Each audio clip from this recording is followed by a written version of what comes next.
శ్రీకాళహస్తిలో Janasena party మనం 2019లో నిలబడ్డ రోజు నుంచి ఈ రోజు వరకు ఏ రోజు విరామం తీసుకోకుండా ప్రతిరోజు నిత్యం ప్రజల్లో ఉంటూ ఈ నియోజకవర్గంలో ఎమ్మెల్యే కూడా చేయలేనన్ని కార్యక్రమాలు, ఎమ్మెల్యే కూడా పరిష్కరించలేనన్ని సమస్యలు మనం పరిష్కరిస్తున్నాం. నిత్యం ప్రజల్లో ఉంటున్నాం, ప్రతిరోజు ఎమ్మెల్యేకి వచ్చి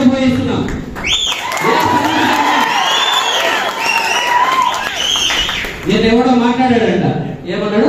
బచ్చగా వాడికి నేను సమాధానం చెప్పకూడదు అనుకున్నాను, కానీ ఎమ్మెల్యే ప్రోత్సాహంతోనూ అక్కడ వెళ్ళి మోచేసి నీళ్లు తాగడానికో వాడు ఎవడో మాట్లాడాడు, కానీ నేను మాట్లాడకూడదు అనుకున్నాను, కానీ సూటిగా చెప్తున్నాను. ఈ రాష్ట్రంలో ఎవరన్నా బచ్చగాడు ఉన్నారంటే అది మొదటి బచ్చగాడు సీఎం ముఖ్యమంత్రి జగన్మోహన్ రెడ్డి. రెండో బచ్చగాడు ఎమ్మెల్యే మధుసూదన్ రెడ్డి. ఆ తర్వాత మూడో స్థాయి బచ్చగాళ్ళందరూ మన నియోజకవర్గంలో మాట్లాడుతున్నారు. ఆ బచ్చగాళ్ళకి మా నాయకుడు చిరంజీవి చెప్పాడు, అరే బచ్చగాళ్ళరా మీ దగ్గర వేలుముద్రగాళ్ళు ఉన్నారు, మా దగ్గర ఎంటెక్లు బీటెక్లు అంటే చూడడానికి సాఫ్ట్వేర్ ఇంజనీర్లు అనుకుంటున్నారేమో. 2024 తర్వాత నేనంటే మేడం చెప్పారు కదా ఇందాక 15 రోజులు జైల్లో ఉన్నాం. చాలా కంట్రీస్ తిరిగాను, చాలా దేశాలు తిరిగాను. 15 రోజులు అంటే సమస్య కోసం పోరాడితే 15-17 కేసులు మా పైన పెట్టారు. నువ్వు కేసులు పెడితే భయపడిపోతామా? వీడి కేసులు పెడితే భయపడతామా మనము?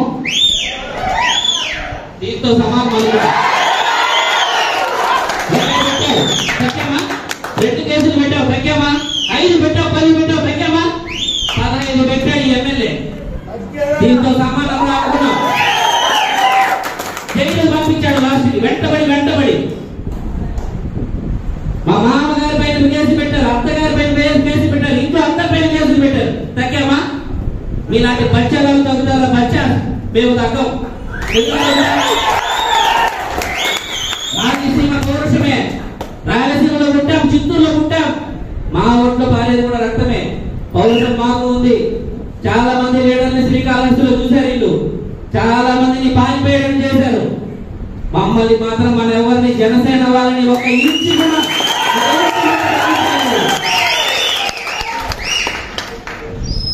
నేను చెప్తున్నా. శ్రీకాళహస్తిలో మనం రాగానే ఫస్ట్ చేసే పని ఏంటంటే, శ్రీకాళహస్తిలో జైల్లో దాదాపు ఒక 15 రూమ్లు ఉన్నాయి, కానీ మనం రాగానే ఫస్ట్ కట్టేది ఏంటంటే జైలుకి ఒక 100 రూములు పెట్టి ఆ జైల్లో పెద్ద రూమ్ కట్టిస్తాం. ఎందుకంటే మధుసూదన్ రెడ్డి పట్టాలి కాబట్టి.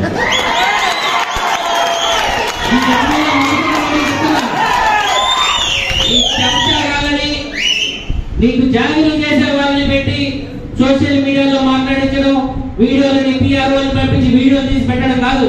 నీకు దమ్ము ధైర్యం ఉంటే జనసేన ప్రశ్నలు చేసేదానికి సమాధానం చెప్పు. ఈ నియోజకవర్గంలో ఇష్టం వచ్చినట్లు ఇంకొక మాట ఏదో చెప్పాడు, మీరు సినిమాలు చూస్తారని.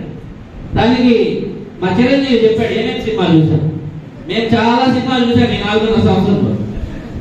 ఆ సినిమాలు వీడియో పెట్టమంటే కూడా పెడతాం. ఎమ్మెల్యేకి అభ్యంతరం లేకపోతే మా దగ్గర ఉన్న కొన్ని వీడియోలు కూడా పెట్టమంటే పెడతాం. మళ్ళీ ఎక్కడ అనుకుంటాడో, మరి ఆయన తల ఎక్కడ పెట్టుకుంటాడో మరి తెలియజేసుకోవాలి. మాకు చెప్తే ఎమ్మెల్యే నుంచి వాళ్ళు చెప్తాగా చెప్తున్నాం. ఎమ్మెల్యే చెప్పమని చెప్పు, వీడియోలు పెట్టమని పెడతాం. ఆనందంగా ఫ్యామిలీ అంతా ఇది దాక్కుంటారు బయట. అక్కడ సమస్యల పైన ప్రశ్నిస్తే సమాధానం చెప్పడానికి దమ్ము ధైర్యం లేని దద్దమ్మ ఎమ్మెల్యే కూడా ఉన్నాడు. అతనికి చెంచాగిరి చేసే దద్దమ్మలు చాలా మంది ఉన్నారు.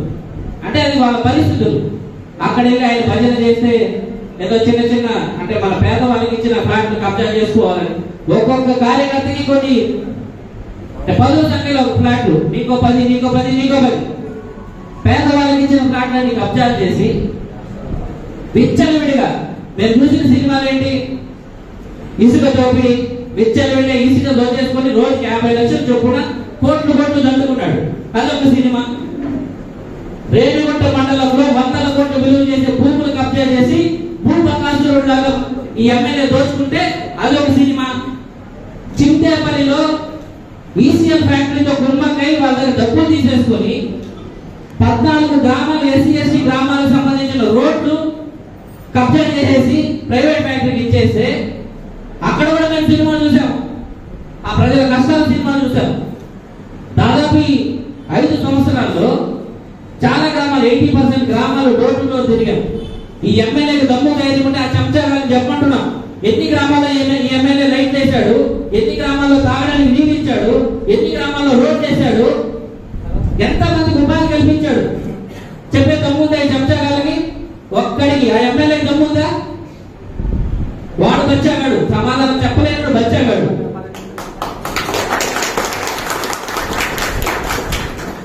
నిన్నటి రోజు అంటే మొన్న వంగవేటి రంగా గారి విగ్రహం ఆవిష్కరించాడు ఎమ్మెల్యే.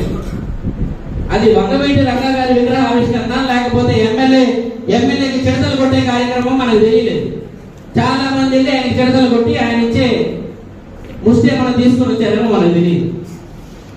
ఇలా ముస్లింలకు వాగ్దానం ఇస్తాడు, మీకు 40 లక్షలు ఇస్తానని మీరు దర్గా కట్టుకోండి. కాపులకు వాగ్దానం ఇస్తాడు, మీకు ₹1,00,00,000 ఇస్తాను. అంటే మాటలే, రాసుకోల సాంబ అక్కడ లెక్కలే ఉండవు. కాపు భవనం దగ్గరికి వెళ్ళి అరే ఎమ్మెల్యే ఇక్కడ ₹1,00,00,000 అనౌన్స్ చేశాడు 5 సంవత్సరాల ముందు, అక్కడ కనీసం బేస్మెంట్ లేదు, కడగా లేదు. ఆ ₹1,00,00,000 ఎందుకు ఇవ్వలేదంటే మమ్మల్ని వ్యక్తిగతంగా దూషిస్తాడంట వాళ్ళ చెంచగాలు పెట్టి. ఎమ్మెల్యేకి దమ్ము ధైర్యం ఉంటే నువ్వు సమాధానం చెప్పు, ₹1,00,00,000 ఇచ్చావా లేదా?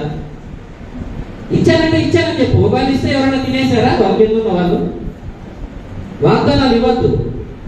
ఈ నియోజకవర్గంలో ఏ సమస్య ఉన్నా మాట్లాడితే సమాధానం చెప్పేదానికి దమ్ము ధైర్యం లేదు. ఈ ఎమ్మెల్యే చవట దద్దమ్మలాగా కూర్చోంటాడు.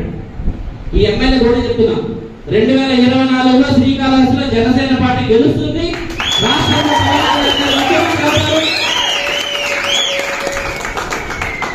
మీ అందరికి ఒళ్ళు దగ్గర పెట్టుకొని మాట్లాడమని చెప్తున్నా. ఎవడైతే వ్యక్తిగతంగా విమర్శలు చేస్తున్నారో వాళ్ళందరూ చెప్తున్నాం. ప్రతి ఒక్కటి మా మైండ్ లో ఉంది. ఎవడెవడు ఏమేమి మాట్లాడాడు, ఎవడెవడు ఏమేమి చేస్తున్నాడు, ప్రతి ఒక్కటి ఉంది. తప్పకుండా మిమ్మల్ని కోర్టులో నిలబెడతాం. ఇందాక చెప్పినట్టు ప్రతి ఒక్కరిని జైలు గోడల పైన లోపల కూర్చోబెట్టమని మరొకసారి హెచ్చరిస్తున్నాం. మీ కాటాలో చెప్పండి, ఎవరు భయపడేవాడు లేడు. భయపడే పార్టీలు వేరే ఉంటాయేమో, జనసేన భయపడదు, భయపెడతాం.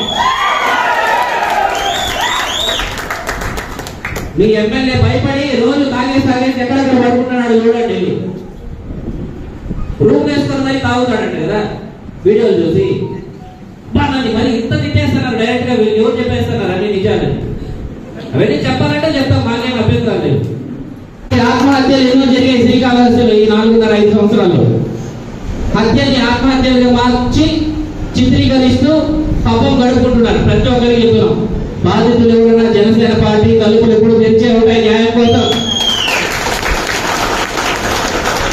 శ్రీకాళహస్తిలో జనసేన పార్టీ ఏదైనా ఒకటి మాట్లాడుతున్నామంటే నిజాలు తెలుసుకొని అది మాట్లాడగలిగే విషయం అయితే మాత్రమే మాట్లాడుతుంది తప్ప అనవసరంగా అనవసరంగా ఎవరిపైన నిందలు వేయం. అది మాకు పవన్ కళ్యాణ్ గారు నేర్పించిన విజ్ఞత, పవన్ కళ్యాణ్ గారు నేర్పించిన.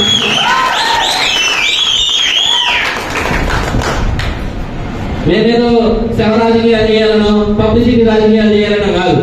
ఏ సమస్య మాకు వచ్చినా క్షుణ్ణంగా పరిశీలించి వాళ్ళకి ఏ విధంగా మనం నిలబడాలి, అవసరమైతే ప్రాణ త్యాగానికి తెగించి కూడా నిలబడతాం తప్ప వెనకడుగు వేసే పరిస్థితి